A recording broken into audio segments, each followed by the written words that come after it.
মাহফিলটা হচ্ছে, মসজিদটা হচ্ছে, ইসলাম ধর্মটা তো চমৎকার। আওয়ামী লীগের পাশে বিএনপির লোকেরা নামাজে দাঁড়ায়, নামাজের ভিতরে আওয়ামী লীগের একটা নেতাও বলে না তুমি বিএনপি করে মসজিদ থেকে বের হয়ে যাও, বলে? বিএনপির পাশে জামাত দাঁড়ায়, তাবলীগ দাঁড়ায়, হানাফি দাঁড়ায়, চরমনাই দাঁড়ায়, আলিয়ার কাছে কওমি দাঁড়ায়, মসজিদের ভিতর থেকে একটা লোক বের করে দেয় না। কারণ মসজিদের ভিতরে যে ইসলামের কথা চলে, ইমাম হলো একজন, যখনই বলে আল্লাহু আকবার, সব দলের মুসলমানেরা একসাথে বলে আল্লাহু আকবার। ইমাম যায় রুকুতে, সবাই যায় রুকুতে, তখন কি সরকারের দলের লোকেরা বলে, অথবা আপনাদের পাবনা জেলার এসপি কি বলে, আমি এসপি, আমি ডিসি, ইমাম যখন বলবে সামি আল্লাহু লিমান হামিদা, আমি তখন রুকুতেই শুয়ে থাকবো, উঠবো না, এমন কথা কি কেউ বলে?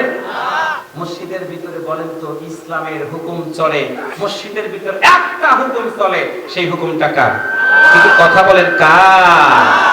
মসজিদের ভিতরে ইসলাম বাস্তবায়ন করার জন্য একটা হুকুম চালু থাকে, ইমাম রুকুতে সবাই রুকুতে, ইমাম সেজদায় সবাই সেজদায়। এমনকি এই রায়নগর গ্রামের যিনি সর্ববৃহৎ ধনী মানুষ, উনি যদি মসজিদের ভিতরে দাঁড়ায়, আর এই গ্রামের একজন ফকির যদি ভিক্ষা করতে করতে আজান হয়ে গেছে মসজিদে যদি একই সাথে দাঁড়ায়, আল্লাহর কসম করে বলি ওই ধনী মানুষটা বলবে না ফকির সারাদিন ভিক্ষা করে তোমার গাটা ঘেমে গেছে, তুমি এখান থেকে বের হয়ে যাও, ফাঁকে দাঁড়াও, এই কথা কি বলে?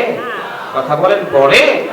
এই যে একটা সুন্দর সিস্টেম, আল্লাহর একটা হুকুম মসজিদের ভিতরে চালু থাকার কারণে যদি কোন দলের মধ্যে ভেদাভেদ না হয়, গন্ডগোল না হয়, আমরা একসাথে যদি নামাজের ভিতরে দাঁড়ায়া আল্লাহ তাআলাকে ডাক দিতে পারি।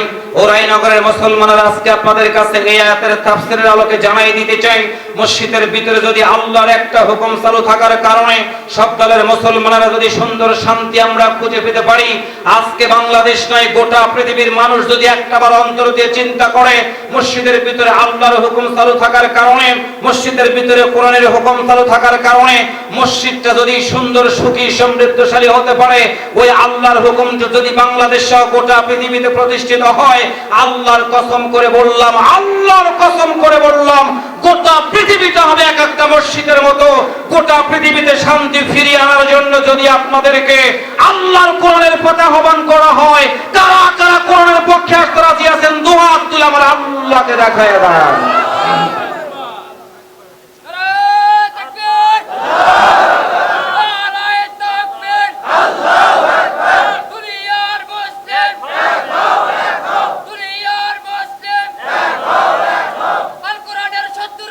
হাত নামান। প্রিয় ভাইয়েরা, আমরা কাউকে শত্রু ভাবি না। আমি সব সময় বলি সবাইকে আমরা বুকের সাথে আনতে চাই, বুকের ভিতরে রেখে তাদেরকে নিয়ে একসাথে জান্নাতে যেতে চাই। একটু সুবহানাল্লাহ জোরে বলেন। আজকে তাফসীর শোনাচ্ছিলাম সূরা বাকারার, কেন 10টা একটু হুজুরকে দাও, 10টা মানে ঠিক আছে, একটু আল্লাহু আকবার জোরে বলেন।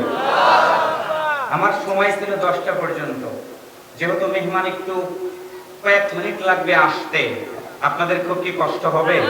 কথা বলেন, কষ্ট হবে? একটু আমরা ধৈর্য ধারণ করে কথাগুলো শুনি। আমি একটা আয়াতের ব্যাখ্যার দিকে যাওয়ার চেষ্টা করছি। একটা শব্দের আল্লাহ বলেন ইন্নাল্লাযীনা আমানু, আমরা কিন্তু ঈমানদারের পরিচয়ে পাশ করেছি, মাহফিলে এসেছি আমরা ঈমানদার। একটু সুবহানাল্লাহ জোরে বলেন, একটু আল্লাহু আকবার জোরে বলেন, একটু মাশাআল্লাহ জোরে বলেন। এবার দ্বিতীয় শব্দের দিকে একটু যেতে চাই। দ্বিতীয় শব্দ হচ্ছে কি? ওয়াহাজারু, যদি প্রয়োজন হয় ঈমান ঠিক রাখার জন্য আমরা হিজরত করব। আল্লাহ রাসূল বিশ্ব নবী সাল্লাল্লাহু আলাইহি ওয়াসাল্লাম তিনি হিজরত করেছিলেন। একটু আল্লাহু আকবার জোরে বলেন। বিশ্ব নবীর মোট বয়স ছিল কত বছর?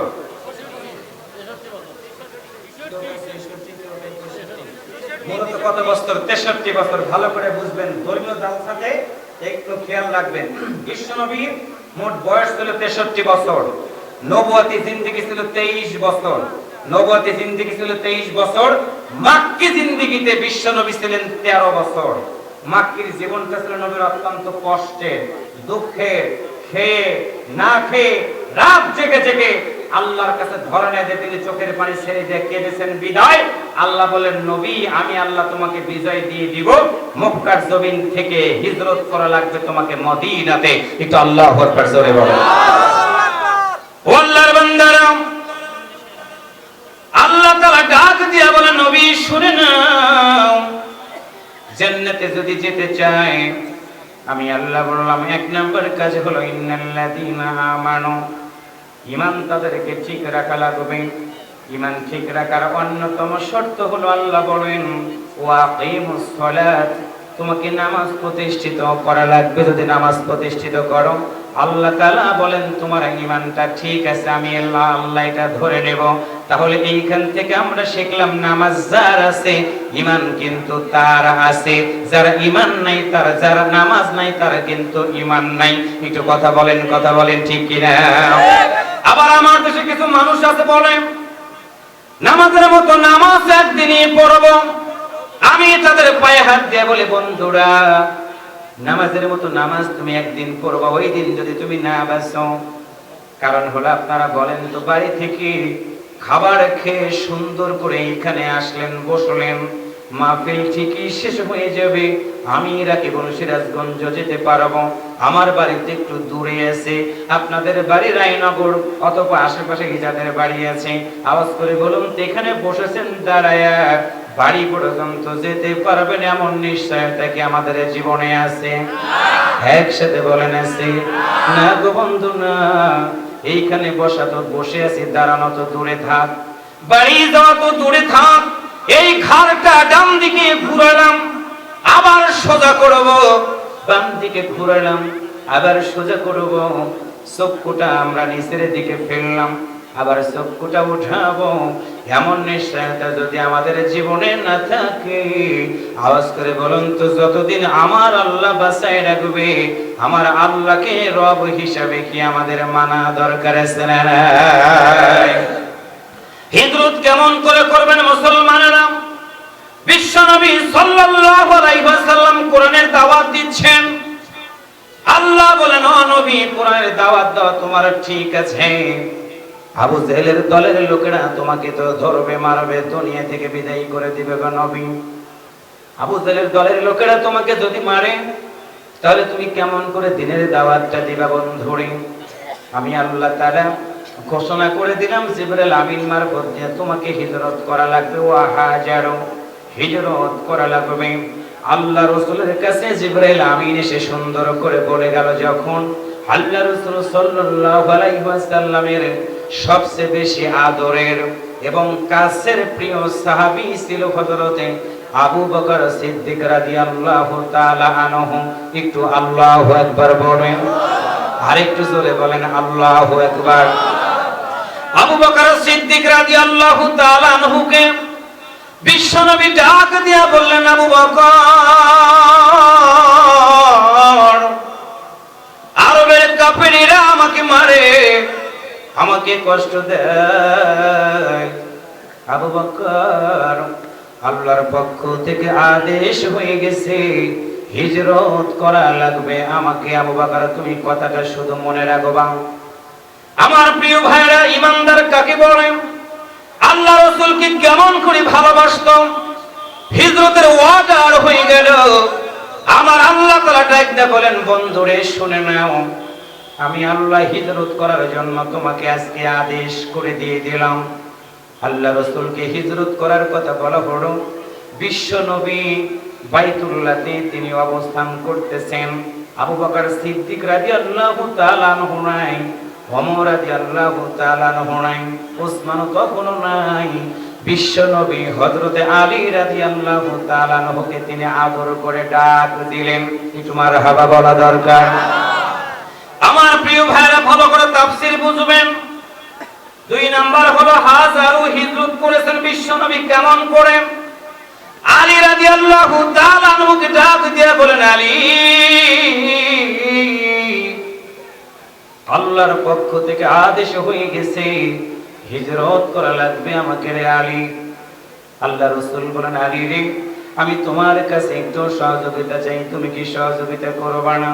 আল্লাহ রাসূল বললেন, আলী রে, আমি তোমার কাছে সহযোগিতা চাই, তুমি কি করবা না?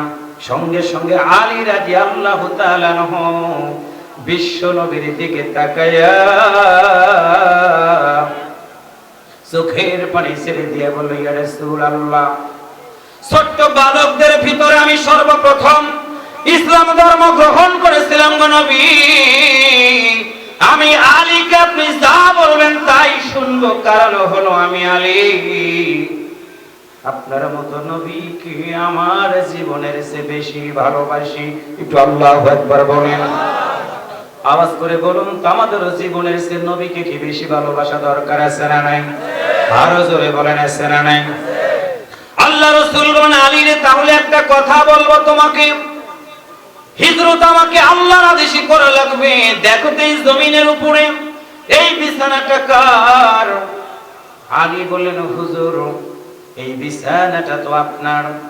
রাসূল বলেন, আলী রে, এই বিছানাটাতে কে ঘুমায়? আলী বললেন, হুজুর এই বিছানাটাতে বিশ্ব নবী ঘুমায়। রাসূল বলেন, আলী বড়, এই যে চাদরটা, এই চাদরটা কার? হযরত আলী বললেন, হুজুর এই চাদরটা রাহমাতাল লিল আলামিন গায়ের উপরে দেয়। মারহাবা বলা দরকার। আল্লাহ রাসূল বলেন, আলী আল্লাহর আদেশ হয়ে গেছে, আমি এখনই রাত্রিতে এখান থেকে চলে যাব। তোমার মতো আলীর কাছে আমার একটা কথা, আমার বিছানাতে কি তুমি কি একটু ঘুমাইতে পারবা রে আলী? আমার চাদর তুমি কি গায়ে দিতে পারবা? হযরত আলী চোখের পানি ছেড়ে দিয়ে বলি, ইয়া রাসূলুল্লাহ, না না না, যেই বিছানাতে বিশ্ব নবী ঘুমায় ওই বিছানাতে আমি একটা বারের জন্য ঘুমাইতে পারবো না, বেয়াদবি হয়ে যাবে। নবী গো, যেই চাদরের নিচে বিশ্ব নবী ঘুমায় ওই চাদর আমি কখনো গায়ে দিতে পারবো না গো নবী। আল্লাহ রাসূল বলেন, আলী রে, না না না, আমার বিছানাতে তুমি যদি ঘুমাও আমার মতো নবী। এই যে মাহফিলটা হচ্ছে, মসজিদটা হচ্ছে, ইসলাম ধর্মটা তো চমৎকার। আওয়ামী লীগের পাশে বিএনপির লোকেরা নামাজে দাঁড়ায়, নামাজের ভিতরে আওয়ামী লীগের একটা নেতাও বলে না তুমি বিএনপি করো, মসজিদ থেকে বের হয়ে যাও, বলে? বিএনপির পাশে জামাত দাঁড়ায়, তাবলীগ দাঁড়ায়, হানাফি দাঁড়ায়, চরমনাই দাঁড়ায়, আলিয়ার কাছে কওমি দাঁড়ায়, মসজিদের ভিতর থেকে একটা লোক বের করে দেয় না। কারণ মসজিদের ভিতরে যে ইসলামের কথা চলে, ইমাম হলো একজন, যখনই বলে আল্লাহু আকবার সব দলের মুসলমানেরা একসাথে বলে আল্লাহু আকবার। ইমাম যায় রুকুতে, সবাই যায় রুকুতে, তখন কি সরকারের দলের লোকেরা বলে, অথবা আপনাদের পাবনা দলের এসপি কি বলে, আমি এসপি, আমি ডিসি, ইমাম যখন বলবে সামি আল্লাহু লিমান হামিদা, আমি তখন রুকুতেই শুয়ে থাকবো, উঠবো না, এমন কথা কি কেউ বলে? মসজিদের ভিতরে বলেন তো ইসলামের হুকুম চলে, মসজিদের ভিতরে একটা হুকুম চলে, সেই হুকুমটা কার? কিন্তু কথা বলেন কার? মসজিদের ভিতরে ইসলাম বাস্তবায়ন করার জন্য একটা হুকুম চালু থাকে, ইমাম রুকুতে সবাই রুকুতে, ইমাম সেজদায় সবাই সেজদায়। এমনকি এই রায়নগর গ্রামের যিনি সর্ববৃহৎ ধনী মানুষ, উনি যদি মসজিদের ভিতরে দাঁড়ায় আর এই গ্রামের একজন ফকির যদি ভিক্ষা করতে করতে আজান হয়ে গেছে মসজিদে যদি একই সাথে দাঁড়ায়, আল্লাহর কসম করে বলি ওই ধনী মানুষটা বলবে না, ফকির সারাদিন ভিক্ষা করে তোমার গাটা ঘেমে গেছে, তুমি এখান থেকে বের হয়ে যাও, ফাঁকে দাঁড়াও। এই কথা কি বলে? কথা বলেন, বলে? এই যে একটা সুন্দর সিস্টেম, আল্লাহর একটা হুকুম মসজিদের ভিতরে চালু থাকার কারণে যদি কোন দলের মধ্যে ভেদাভেদ না হয়, গন্ডগোল না হয়, আমরা একসাথে যদি নামাজের ভিতরে দাঁড়ায়া আল্লাহ তাআলাকে ডাক দিতে পারি। ও রায়নগরের মুসলমানরা, আজকে আপনাদের কাছে এই আয়াতের তাফসীরের আলোকে জানাই দিতে চাই, মসজিদের ভিতরে যদি আল্লাহর একটা হুকুম চালু থাকার কারণে সব দলের মুসলমানরা যদি সুন্দর শান্তি আমরা খুঁজে পেতে পারি, আজকে বাংলাদেশ নয় গোটা পৃথিবীর মানুষ যদি একটাবার অন্তর দিয়ে চিন্তা করে, মসজিদের ভিতরে আল্লাহর হুকুম চালু থাকার কারণে, মসজিদের ভিতরে কোরআনের হুকুম চালু থাকার কারণে মসজিদটা যদি সুন্দর সুখী সমৃদ্ধশালী হতে পারে, ওই আল্লাহর হুকুম যদি বাংলাদেশ সহ গোটা পৃথিবীতে প্রতিষ্ঠিত হয়, আল্লাহর কসম করে বললাম, আল্লাহর কসম করে বললাম, গোটা পৃথিবীটা হবে এক একটা মসজিদের মতো। গোটা পৃথিবীতে শান্তি ফিরিয়ে আনার জন্য যদি আপনাদেরকে আল্লাহর কোরআনের পথে আহ্বান করা হয়, কারা কারা কোরআনের পক্ষে আসতে রাজি আছেন? দুই হাত তুলে আমার আল্লাহকে দেখায় দেন।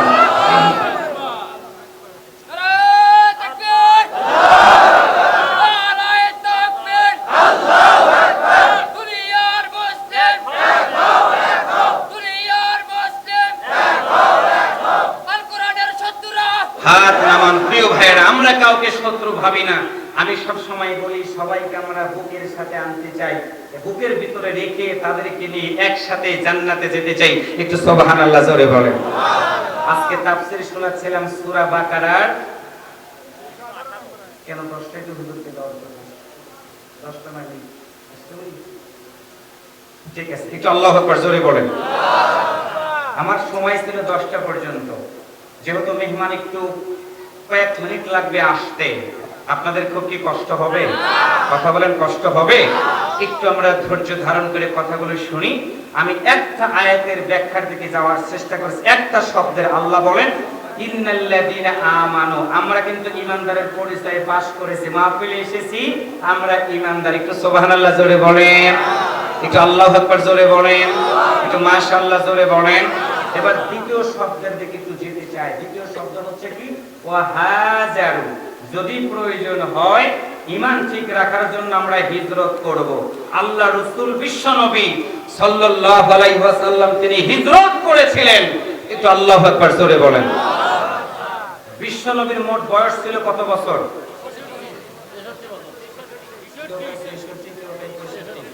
মূলত কত বছর? 63 বছর। ভালো করে বুঝবেন, ধর্মীয় জালসাতে একটু খেয়াল রাখবেন। বিশ্ব নবীর মোট বয়স ছিল 63 বছর। নবুয়তি জিন্দেগি ছিল 23 বছর। নবুয়তি জিন্দেগি ছিল 23 বছর। মাক্কি জিন্দেগিতে বিশ্ব নবী ছিলেন 13 বছর। মাক্কির জীবনটা ছিল নবীর অত্যন্ত কষ্টের, দুঃখের, খেয়ে না খেয়ে রাত জেগে জেগে আল্লাহর কাছে ধরনা দিয়ে তিনি চোখের পানি ছেড়ে দিয়ে কেঁদেছেন বিদায়। আল্লাহ বলেন, নবী আমি আল্লাহ তোমাকে বিজয় দিয়ে দিব, মক্কার জমিন থেকে হিজরত করা লাগবে তোমাকে মদিনাতে। একটু আল্লাহু আকবার জোরে বলেন। ও আল্লাহর বান্দারা, আল্লাহ তাআলা ডাক দিয়া বলেন, নবী শুনে নাও, জান্নাতে যদি যেতে চায় আমি আল্লাহ বললাম এক নাম্বার কাজ হলো ইন্নাল্লাযীনা আমানু, ঈমান তাদেরকে ঠিক রাখা লাগবে। ঈমান ঠিক রাখার অন্যতম শর্ত হলো আল্লাহ বলেন ওয়াকিমুস সালাত, তোমাকে নামাজ প্রতিষ্ঠিত করা লাগবে। যদি নামাজ প্রতিষ্ঠিত করো, আল্লাহ তাআলা বলেন তোমার ঈমানটা ঠিক আছে, আমি আল্লাহ এটা ধরে নেব। তাহলে এইখান থেকে আমরা শিখলাম নামাজ যার আছে ঈমান কিন্তু তার আছে, যার ঈমান নাই তার, যার নামাজ নাই তার কিন্তু ঈমান নাই। একটু কথা বলেন, কথা বলেন ঠিক কি না? আবার আমার দেশে কিছু মানুষ আছে বলে নামাজের মতো নামাজ একদিনই পড়ব। আমি তাদের পায়ে হাত দিয়ে বলি, বন্ধুরা নামাজের মতো নামাজ তুমি একদিন পড়বা, ওই দিন যদি তুমি না বাঁচো, কারণ হলো আপনারা বলেন তো বাড়ি থেকে খাবার খেয়ে সুন্দর করে এখানে আসলেন, বসলেন, মাহফিল ঠিকই শেষ হয়ে যাবে, আমি রাকিবুল সিরাজগঞ্জ যেতে পারবো, আমার বাড়িতে একটু দূরে আছে, আপনাদের বাড়ি রায়নগর অথবা আশেপাশে যাদের বাড়ি আছে আওয়াজ করে বলুন তো এখানে বসেছেন দাঁড়ায়া বাড়ি পর্যন্ত যেতে পারবেন এমন নিশ্চয়তা কি আমাদের জীবনে আছে? একসাথে বলেন আছে না গো বন্ধু না। এইখানে বসা তো বসে আছি, দাঁড়ানো তো দূরে থাক, বাড়ি যাওয়া তো দূরে থাক। এই ঘাড়টা ডান দিকে ঘুরালাম আবার সোজা করব, বাম দিকে ঘুরালাম আবার সোজা করব, চক্ষুটা আমরা নিচের দিকে ফেললাম আবার চক্ষুটা উঠাবো, এমন নিশ্চয়তা যদি আমাদের জীবনে না থাকে, আওয়াজ করে বলুন তো যতদিন আমার আল্লাহ বাঁচায় রাখবে আমার আল্লাহকে রব হিসাবে কি আমাদের মানা দরকার আছে না? হিজরত কেমন করে করবেন মুসলমানেরা? বিশ্বনবী সাল্লাল্লাহু আলাইহি ওয়াসাল্লাম কোরআনের দাওয়াত দিচ্ছেন। আল্লাহ বলেন, ও নবী কোরআনের দাওয়াত দাও তোমার ঠিক আছে, আবু জেহেলের দলের লোকেরা তোমাকে তো ধরবে, মারবে, দুনিয়া থেকে বিদায় করে দিবে গো নবী। আবু জেহেলের দলের লোকেরা তোমাকে যদি মারে তাহলে তুমি কেমন করে দিনের দাওয়াতটা দিবা বন্ধুরে? আমি আল্লাহ তাআলা ঘোষণা করে দিলাম জিবরাইল আমিন মারফত দিয়ে তোমাকে হিজরত করা লাগবে, ওয়াহাজারু হিজরত করা লাগবে। আল্লাহ রাসূলের কাছে জিবরাইল আমিন এসে সুন্দর করে বলে গেল, যখন আল্লাহ রাসূল সাল্লাল্লাহু আলাইহি ওয়াসাল্লামের সবচেয়ে বেশি আদরের এবং কাছের প্রিয় সাহাবী ছিল হযরতে আবু বকর সিদ্দিক রাদিয়াল্লাহু তাআলা আনহু। একটু আল্লাহু আকবার বলেন, আরেকটু জোরে বলেন আল্লাহু আকবার। আবু বকর সিদ্দিক রাদিয়াল্লাহু তাআলা আনহুকে বিশ্বনবী ডাক দিয়া বললেন, আবু বকর আরবের কাফেররা আমাকে মারে, আমার আমাকে কষ্ট দেয়। আবু বকর, আল্লাহর পক্ষ থেকে আদেশ হয়ে গেছে, হিজরত করা লাগবে আমাকে। আবু বকর, তুমি কথাটা শুধু মনে রাখবা। আমার প্রিয় ভাইরা, ইমানদার কাকে বলে? আল্লাহ রাসূলকে কেমন করে ভালোবাসতো। হিজরতের ওয়াদার হয়ে গেল, আমার আল্লাহ তাআলা ডাক দিয়ে বলেন, বন্ধুরে শুনে নাও, আমি আল্লাহ হিজরত করার জন্য তোমাকে আজকে আদেশ করে দিয়ে দিলাম। আল্লাহ রাসূলকে হিজরত করার কথা বলা হলো। বিশ্ব নবী বাইতুল্লাহতে তিনি অবস্থান করতেছেন। আবু বকর সিদ্দিক রাদিয়াল্লাহু তাআলা আনহু নাই, ওমর রাদিয়াল্লাহু তাআলা আনহু নাই, ওসমান তখনও নাই। বিশ্ব নবী হযরতে আলী রাদিয়াল্লাহু তাআলা আনহুকে তিনি আদর করে ডাক দিলেন। একটু মারহাবা বলা দরকার। আমার প্রিয় ভাইরা, ভালো করে তাফসীর বুঝবেন। 2 নাম্বার হলো হাজারো হিজরত করেছেন বিশ্ব নবী কেমন করে। আলী রাদিয়াল্লাহু তাআলা আনহুকে ডাক দিয়ে বলেন, আলী, আল্লাহর পক্ষ থেকে আদেশ হয়ে গেছে, হিজরত করা লাগবে আমাকে রে আলী। আল্লাহ রাসূল বলেন, আলী রে, আমি তোমার কাছে একটু সহযোগিতা চাই, তুমি কি সহযোগিতা করবা না? আল্লাহ রাসূল বললেন, আলী রে, আমি তোমার কাছে সহযোগিতা চাই, তুমি কি করবা না? সঙ্গে সঙ্গে আলী রাদিয়াল্লাহু তাআলা আনহু বিশ্ব নবীর দিকে তাকায়া চোখের পানি ছেড়ে দিয়ে বলল, ইয়া রাসূলুল্লাহ, ছোট্ট বালকদের ভিতরে আমি সর্বপ্রথম ইসলাম ধর্ম গ্রহণ করেছিলাম গো নবী। আমি আলীকে আপনি যা বলবেন তাই শুনবো, কারণ হলো আমি আলী আপনার মতো নবীকে আমার জীবনের চেয়ে বেশি ভালোবাসি। একটু আল্লাহু আকবার বলেন। আওয়াজ করে বলুন তো, আমাদের জীবনের চেয়ে নবীকে কি বেশি ভালোবাসা দরকার আছে না নাই? আরো জোরে বলেন, আছে না নাই? আল্লাহ রাসূল বলেন, আলী রে, তাহলে একটা কথা বলবো তোমাকে, হিজরত আমাকে আল্লাহর আদেশে করা লাগবে। দেখো তো এই জমিনের উপরে এই বিছানাটা কার? আলী বললেন, হুজুর, এই বিছানাটা তো আপনার। রাসূল বলেন, আলী রে, এই বিছানাটাতে কে ঘুমায়? আলী বললেন, হুজুর, এই বিছানাটাতে বিশ্ব নবী ঘুমায়। রাসূল বলেন, আলী বড়, এই যে চাদরটা, এই চাদরটা কার? হযরত আলী বললেন, হুজুর, এই চাদরটা রাহমাতাল লিল আলামিন গায়ের উপরে দেয়। মারহাবা বলা দরকার। আল্লাহ রাসূল বলেন, আলী, আল্লাহর আদেশ হয়ে গেছে, আমি এখনই রাত্রিতে এখান থেকে চলে যাব। তোমার মতো আলীর কাছে আমার একটা কথা, আমার বিছানাতে কি তুমি কি একটু ঘুমাইতে পারবা রে আলী? আমার চাদর তুমি কি গায়ে দিতে পারবা? হযরত আলী চোখের পানি ছেড়ে দিয়ে বলি, ইয়া রাসূলুল্লাহ, না না না, যেই বিছানাতে বিশ্ব নবী ঘুমায় ওই বিছানাতে আমি একটা বারের জন্য ঘুমাইতে পারবো না, বেয়াদবি হয়ে যাবে। নবী গো, যেই চাদরের নিচে বিশ্ব নবী ঘুমায় ওই চাদর আমি কখনো গায়ে দিতে পারবো না গো নবী। আল্লাহ রাসূল বলেন, আলী রে, না না না, আমার বিছানাতে তুমি যদি ঘুমাও, আমার মতো নবী চাদরের নিচে ঘুমিয়ে যাব। আরবের লোকেরা এসে দেখবে আপনার চাদরের নিচে আমি ঘুমাই, আলী ভাববে না তারা রাহমাতাল লিল আলামিন ভেবে তারা তরবারি দিয়ে আমার বডিটাকে ক্ষত বিক্ষত করে দিবে গো নবী। আল্লাহ রাসূল বলেন, আলী রে, তাহলে কি তুমি মৃত্যুর ভয়ে কাঁদতেছ? আলী বলেন, হুজুর, না না, মৃত্যুর ভয়ে কাঁদি না, কাঁদতেছি আমি একটা কারণে, সেটা হলো আমার ঘরে যখন 2 দিন 3 দিন খাবারও থাকতো না গো নবী, হাসান হুসাইন ক্ষুধার যন্ত্রণায় ছটফট করতো, তারা খাবার চাইতো, খাবার দিতে পারতাম না যখন, এমন সময় হাসান হুসাইন চিৎকার করে বলতো, আব্বা, খাবার দিতে যদি না পারো গো বাবা, বলো রাহমাতাল লিল আলামিন কোথায় আছেন? হুজুর গো, আপনার মতো নবীর চেহারাটা দেখে আমি আলীর সন্তানগুলোর পেটের ভিতরে ক্ষুধাটা থাকতো না, আমি আলীর ক্ষুধাও থাকতো না। আপনি নবী হিজরত করে চলে যাবেন, আমার আপত্তি নাই, কিন্তু আমি আলী তো কোনোদিন আপনার মতো নবীকে দেখতে পারবো না।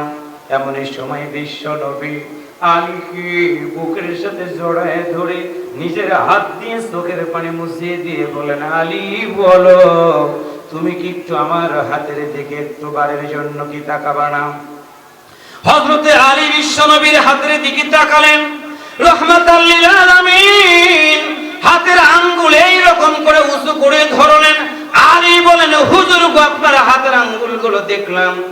আলী রাদিয়াল্লাহু তাআলা আনহু কথা শেষ হতে হতে রাহমাতাল লিল আলামিন ডাক দিয়ে বললেন, ইয়া রাসূলুল্লাহ,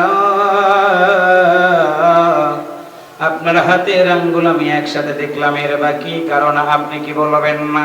এমন সময় বিশ্ব নবী আলীর দিকে তাকায়া বলল, আলী রে, নিশ্চিত মৃত্যু জেনে আমি নবীর খাটের উপরে তুমি শোয়ার সিদ্ধান্ত নিয়েছো। আলী, তোমাকে যদি আরবের কাফেরেরা তরবারি দিয়ে আঘাত করে দুনিয়া থেকে বিদায় করে দেয়, তুমি মরে যাওয়ার পরে একটা কথা বলো আলী, আমার আঙ্গুলগুলো তুমি কেমন অবস্থায় দেখলাম? আলী বলেন, আপনার হাতের আঙ্গুলগুলো তো আমি একসাথে দেখলাম। এমন সময় বিশ্ব নবী ডাক দিয়া বলেন, আলী রে, শুনে নাও, আমার হাতের আঙ্গুলগুলো যদি একসাথে তুমি দেখতে পাও, আমি নবী কথা দিয়ে দিলাম, মরে যাওয়ার পরে আমি নবীর সাথে জান্নাতের ভিতরে তোমার এই রকম করে থাকার সুযোগ হয়ে যাবে। হযরত আলী খুশি হয়ে গেল। এমন সময় বিশ্ব নবীকে ডাক দিয়া বললেন, ইয়া রাসূলুল্লাহ, আমি আলী একবার নাই, দুইবার নাই, 100 বার আপনার বিছানাতে আমি ঘুমাইতে রাজি আছি গো নবী। হযরতে আলী বিছানাতে ঘুমিয়ে গেলেন।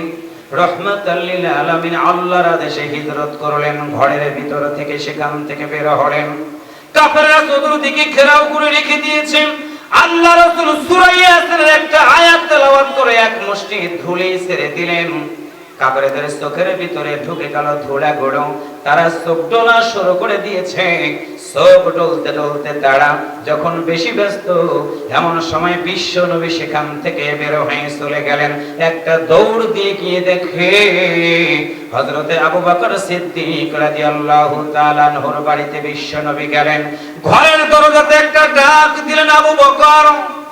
আবু বকর ঘরের দরজাটা খুলে দিলেন। বিশ্ব নবী আবু বকরকে ডাক দিয়ে বলল, আবু বকর বলো। ঘরের দরজাতে দাঁড়ায় আমাকে 2 বার 3 বার ডাক দেওয়া লাগে নাই, জোরে জোরে কিন্তু তোমাকে ডাক দেওয়া লাগে নাই।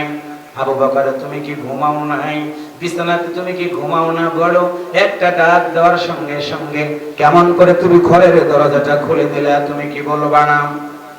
এমন সময় আবু বকর সিদ্দিক রাদিয়াল্লাহু তাআলা আনহু চোখের পানি ছেড়ে দিয়ে বলেন, ইয়া রাসূলুল্লাহ,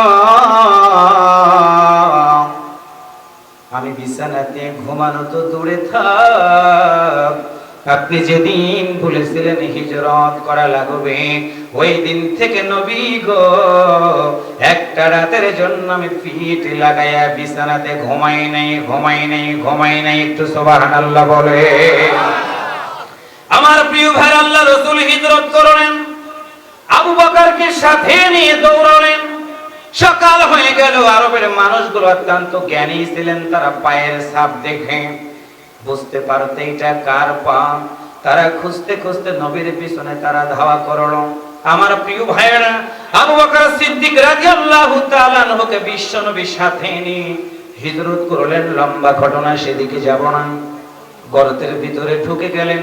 আবু বকর সিদ্দিক রাদিয়াল্লাহু তাআলা আনহুকে বিশ্বনবী ডাক দেয়া বলেন, আবু বকর, আমার বড় কষ্ট হয়, আমি তোমার কাছে একটু বিশ্রাম নিতে চাই, তুমি একটু সহযোগিতা করো।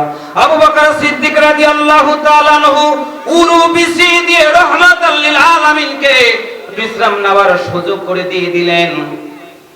এমন সময়ে প্রিয় ভাইয়েরা, বিশ্বনবী একটু তন্দ্রার ভিতরে চলে গেল।